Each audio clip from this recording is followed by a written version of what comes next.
ओम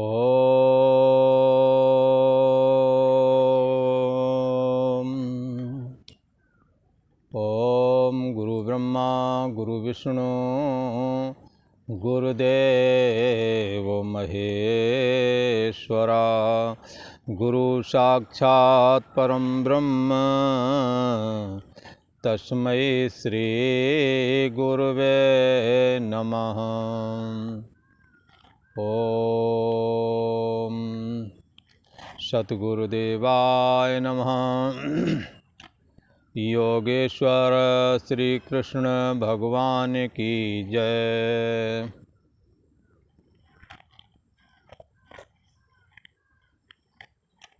ओम शांति शांति शांति। प्रसंग चल रहा है। भगवान श्री कृष्ण बोल रहे हैं वर्ण व्यवस्था के ऊपर।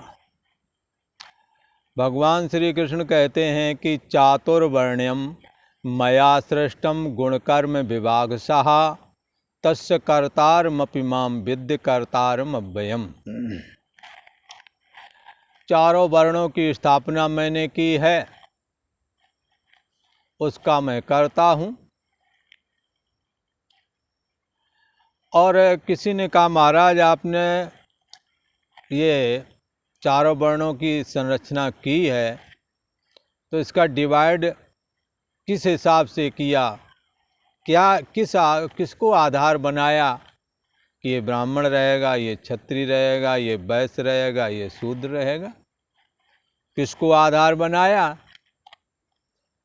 तो भगवान श्री कृष्ण ने कहा गुण कर्म विभागशः। गुण और कर्मों के अनुसार ये हमने विभाग किया है।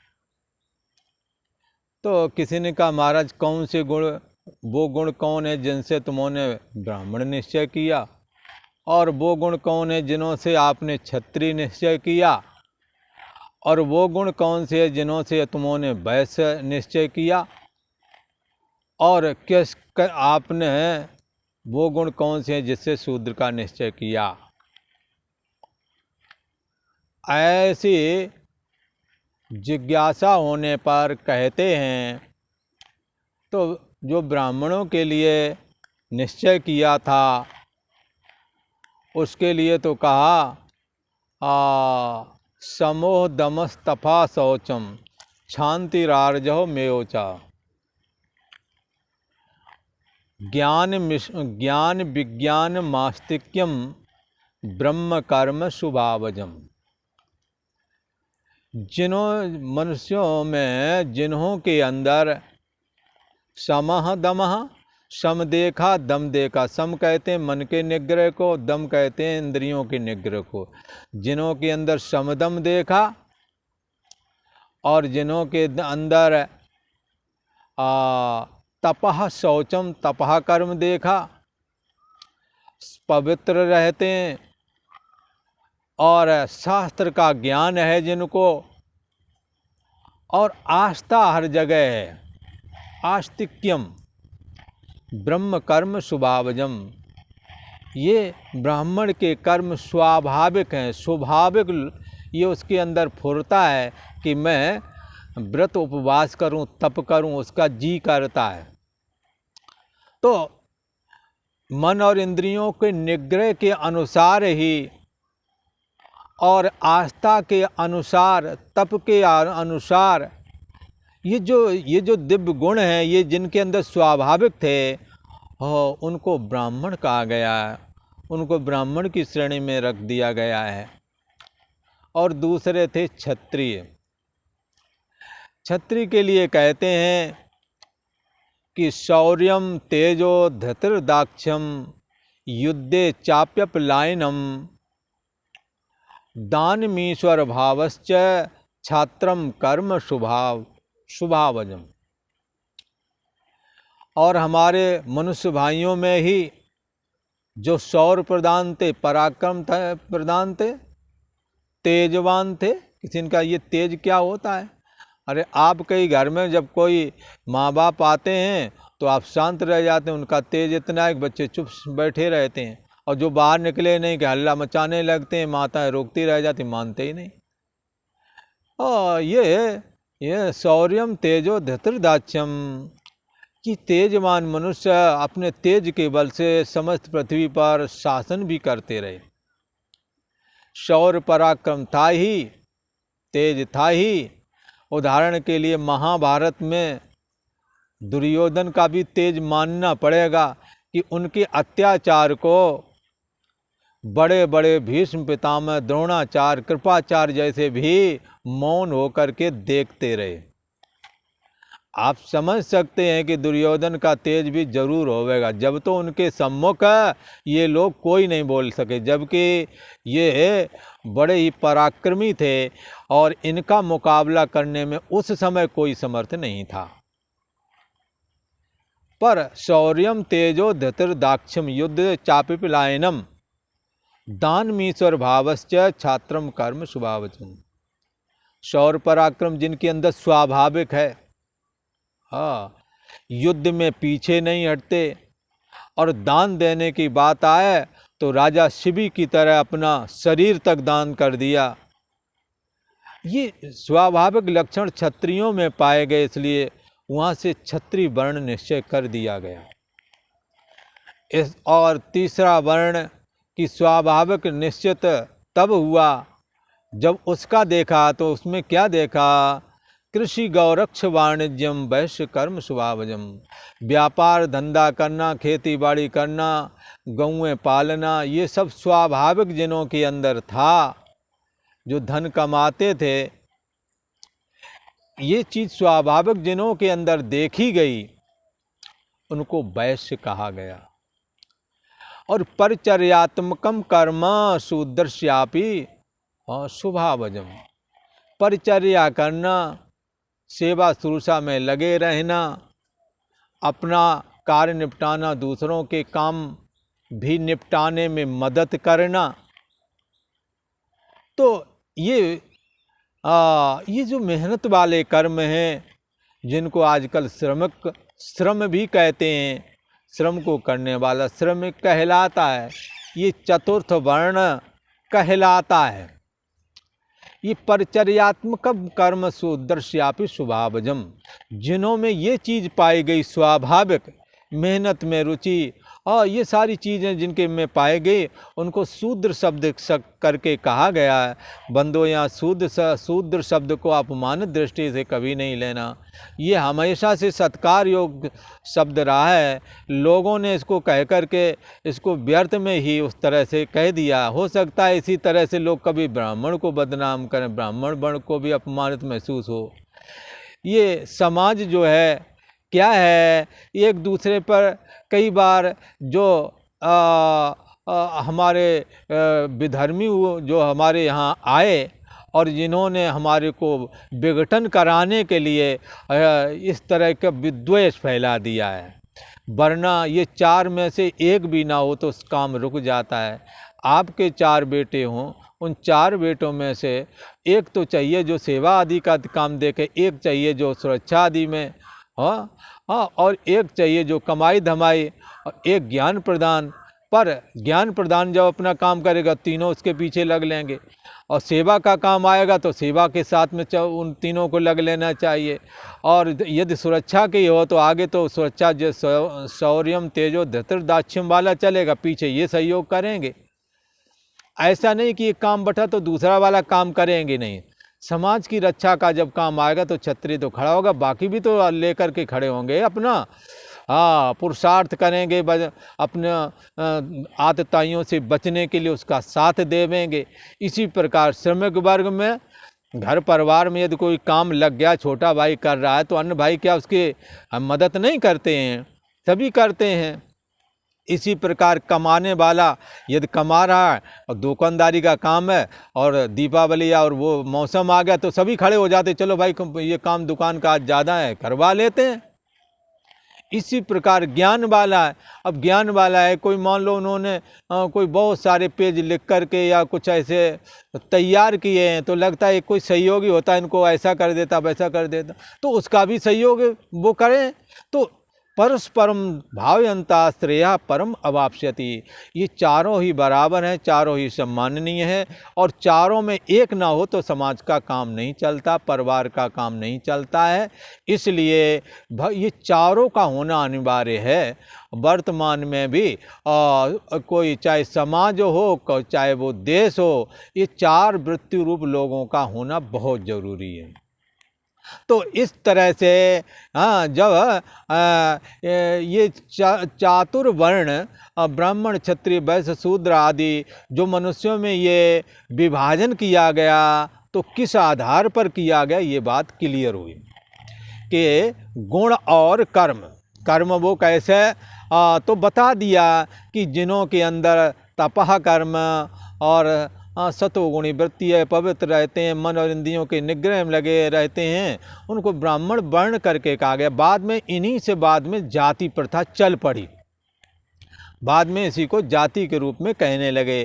तो इस प्रकार से भगवान श्री कृष्ण ने ये काम, भगवान श्री कृष्ण यहाँ ईश्वर मूर्ति हैं, ये जगत के ईश्वर ने ये वर्ण आश्रम की व्यवस्था हमें समाज को चलाने के लिए तथा अपना कल्याण करने के लिए, अपनी उन्नति करने के लिए, अपना मोक्ष करने के लिए ये दे, जिस कारण जिस कार्य के लिए मिला है उस कार्य को सिद्ध करने के निमित्त ये बनाया है कि आप परस्परम भावयंता श्रेया परम अवाप्स्यति। इस चार प्रकार के वृत्ति के चार प्रकार की वृत्ति विशेष के लोग मिलकर के समाज का निर्माण करें और अध्यात्म की ओर बढ़ें और बढ़ कर के मोक्ष के भी भागी बने, परमात्मा के ज्ञान वैराग्य के भागी बने और कैवल्य निर्वाण को प्राप्त हो जाएं, ये प्रयोजन है।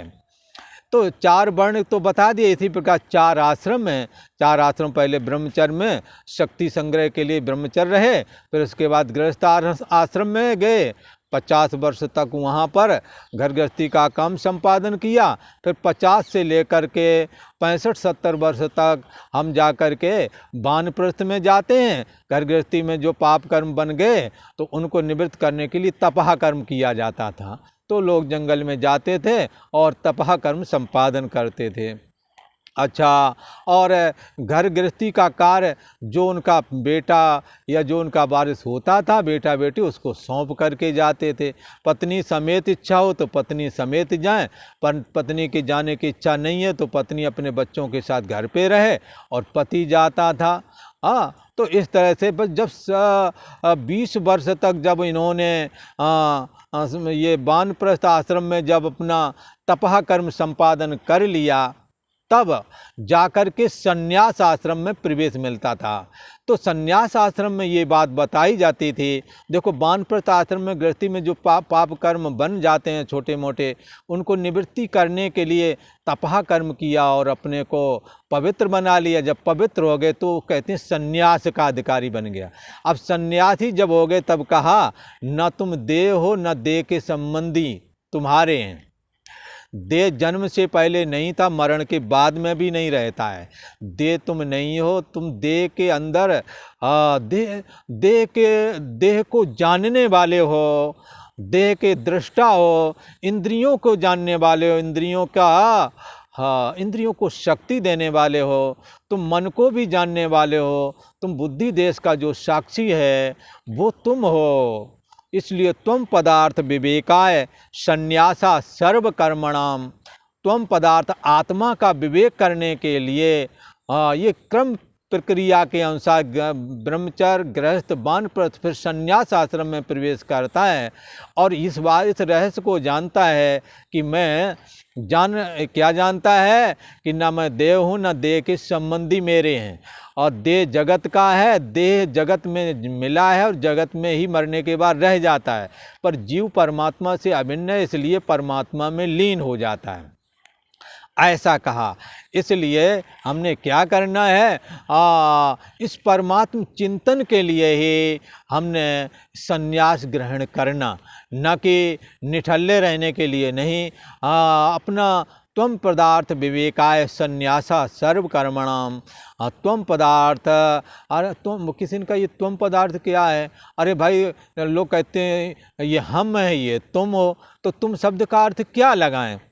तुम शब्द का अर्थ का ये शरीर जो दिखता है यही लगाएं क्या? तो ये जन्म से पहले नहीं था, मरण के बाद में भी नहीं रहेगा, और बचपन से लेकर अब बुढ़ापे तक में जन कितने रंग इसने दिखा दिया। पर मैं जानने वाला जैसा बचपने में था वैसे ही अभी हूँ। पर शरीर अनेकों रंग दिखाते दिखाते ये इस तरह का हो गया, इसके अनेकों रंग देखे। कभी बचपन वाला देखा था जब दाढ़ी मूछ भी नहीं थी, भला उछलता कूदता था शरीर, पर बाद में जवानी देखी काला बाल वाला, और वो भी चला गया, पर मैं वही बना रहा हूँ। अब देखते हैं कि शरीर थक रहा है तो उस थकान को जानता हूँ, मैं जानने वाला वैसा ही हूँ। आज बुद्धि भी वैसी काम नहीं करती है, मन भी, हाँ, मन में वासनाएं बढ़ गई हैं, मन जवान हो जाता है, तृष्णा बढ़ जाती ना। इसलिए जवानी में तो इंद्रियों के द्वारा जो मन में आया करते रहे, पर उसकी वासना बुढ़ापे में इंद्रियां तो थक जाती हैं। अब वो क्या है कि कर तो कुछ सकते नहीं, खा पी सकते नहीं, क्योंकि दांत और आंत दोनों ही जवाब दे जाते हैं। इस करके वासना पहले की पड़ी हुई है, अब भोग सकते नहीं, तो अब क्या, इसका वासना का बदला हुआ रूप तृष्णा नाम हो जाता है उसका।